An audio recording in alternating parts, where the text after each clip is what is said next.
ለምሳሌ አንድ ሳምፕለር የሚባል መሳሪያ አለ እና እዛ ውስጥ ድምጹን ይቀዱትና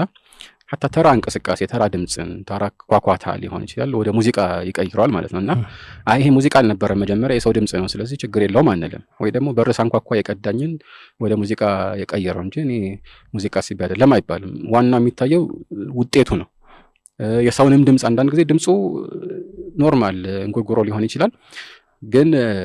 አውቶ ቲዩን የሚባል ነገር ይጠቀሙና ራሱ የሰውየውን ድምጽ እንደፈለጉ ከፍ ዝቅ ያደረጉ ዘፈን ያስመስሉታል ማለት ነው እና ይሄ ነገር አንዳንዴ ዛሬ ነሺዳ ተብሎ የሚጠሩት ነገሮችም ይስተዋላልና በዚህ መልኩ ከተቀላቀለ ዋና ውጤቱ ነውና ከውጤቱ አንፃር አሁንም የሚከለከል ይሆናል ስለዚህ መነሻውን ብቻ አይደለም የምናየው ማለት ነው በዚህ መልኩ ተቀናብሮ መጨረሻ የሚደርስበት መድረሻ ወይም ድምጹ የሚያሳድረውን ተጽዕኖ ነው ማየት ያለብን ማለት ነው ልክ እንደዚህ ሁሉ ለምሳሌ ተሸቦህ ካለበት ማለት ለምሳሌ ከሙስሊም ካልሆኑ ሰዎች ዜማ አጣጣል ለምሳሌ መዝሙር እንበለው የበገና መዝሙር ሊሆን ይችላል የእንትን መዝሙር ተብሎ የሚዜሙ ዜማዎች አሉ ከዛ ቀጥታ የተወሰደ የሚመስሉ ነሺዳዎችን ሰምቻለሁ እኔ ድሮ ማለት ነው በጣም በሚያስደነግጥ ሁኔታ ማለት ነው ራሱ ነው የሚመስለው የተቀየሩት ቃላቶቹ ብቻ ናቸው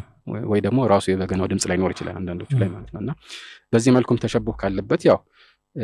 ክልክል እንደሆነ ምንም የሚያጠራጥር አይደለም ልክ እንደዚሁ አፈጻጸሙንም በተመለከተ ቀደም እንዳልነው በጣም በተጋነነ መልኩ ሰዎችን ለመፈንደቅ ወይም ደግሞ ጮቤ ለማርገጥ የሚያነሳሳ አይነት መሆን የለበትም የሚለውን ነገር አውስተን ነበር የተወሰኑ ዑለማዎችን አቋም እዚህ ላይ አውስተን